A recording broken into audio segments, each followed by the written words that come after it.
نحمدہ ونصلی علی رسول کریم اما بعد۔ میرے دوستو، ایک مرتبہ حضرت سری سکتی رحمت اللہ علیہ جا رہے تھے۔ دوپہر کا وقت تھا۔ انہیں نیند آئی تو کیلولا کی نیت سے ایک درخت کے نیچے سو گئے۔ کچھ دیر لیٹنے کے بعد جب ان کی آنکھ کھلی تو انہیں ایک آواز سنائی دی۔ انہوں نے غور کیا تو پتہ چلا کہ درخت سے آواز آ رہی ہے جس کے نیچے وہ آرام کرنے کے لیے لیٹے ہوئے تھے۔ درخت حضرت سری سکتی کو کہہ رہا تھا، یا سری کن مثلی، اے سری تو میرے جیسا ہو جا۔ یہ سن کر حضرت سری سکتی رحمت اللہ علیہ حیران ہو گئے۔ جب یقین ہو گیا یہ آواز درخت سے آ رہی ہے تو درخت سے پوچھا، کیف اکون مثلک، اے درخت میں تیرے جیسا کیسے بن سکتا ہوں؟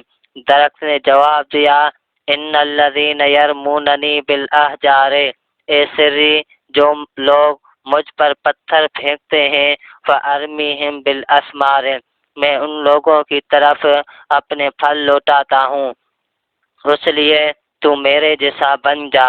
حضرت سری سکتی رحمت اللہ علیہ درخت کی یہ بات سن کر اور بھی زیادہ حیران ہو گئے، مگر اللہ والوں کو اللہ کی طرف سے فراست ملی ہوئی ہوتی ہے، لہذا ان کے ذہن میں فوراً خیال آیا کہ یہ درخت اتنا ہی اچھا ہے، جو اسے پتھر مارے یہ اسے پھل دیتا ہے، تو پھر اللہ رب العزت نے درخت کی لکڑی کو آگ کی غذا کیوں بنایا؟